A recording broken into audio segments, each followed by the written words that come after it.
Yesu ashimwe. Dukomeje gushima Imana iduhaye umwanya mwiza kugira ngo tubane mu ijambo ry'Imana, turebere hamwe imirongo yadufashije mu bice twasomye none, kandi dukomeje kugushimira wowe ubana natwe muri uyu mwanya mwiza.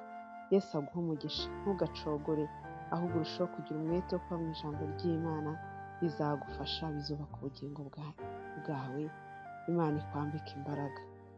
Uyu munsi twasomye mu gitabo cya Yeremiya ibice 16 n'igice cya 17, twasomye na Zaburi ya 96, dusoma no muri Yohana igice cya 16. Mu by'ukuri muri ibi bitabo byose twasomye harimo amagambo meza yafasha ubugingo bwacu akatwubaka, harimo imbuzi z'Imana. Imana idufashe kandi tugirire neza. Reka turebere hamwe nk'umurongo wa 7 w'igice cya 17 cya Yeremiya. Hari amagambo meza ajya yubaka umutima wanjye, aravuga ngo hahirwa umuntu wizera Uwiteka akamubera ibyiringiro, kuko azahwana n'igiti cyatewe hafi y'amazi, gishorera imizi mu mugezi. Ntikizatinya amapfa nacana, ahubwo ikibabi cyacyo kizahorana itoto. Ntikizita ku mwaka wacanyemo amapfa, kandi ntikizareka kwera imbuto zacyo. Imana idufashe kandi Imana itugirire neza.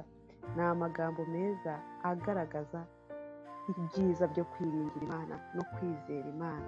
No mu gihe hariho amapfa ni igihe cy'inzara, kiba kirimo izuba ryinshi, nta biribwa biriho, nta mazi ariho, n'inka zidafite ibyo zirisha, mbese ni igihe kibi.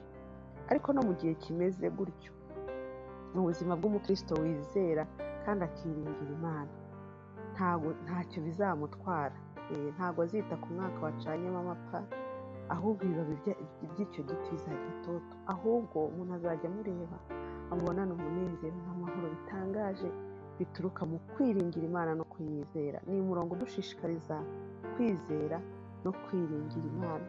Muri Zaburi rero twasomye 96, hari undi murongo udushishikariza gusenga, ariko tugasenga twejejwe, twambaye ibyera.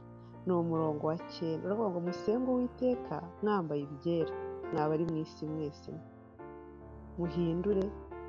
muhindure umushyitsi imbere ye, Imana ishimwe.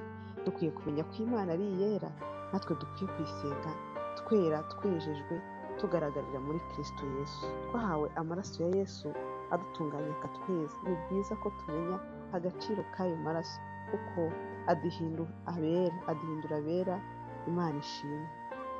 Bituma natwe duhinduka abera cyangwa twezwa, tukagaragara imbere y'Imana nkaho twera ku bwa Kristo Yesu, Imana ishimwe. Ayo maraso rero ni ay'agaciro kenshi, niyo atweza, niyo adutunganya, nuko tujye tugaragara imbere y'Imana tugaragariye muri ayo maraso ya Kristo. Imana iduhana umugisha. Mu gice rero cya 16 cya Yohana twasanze amagambo meza agaragaza akamaro k'umwuka wera.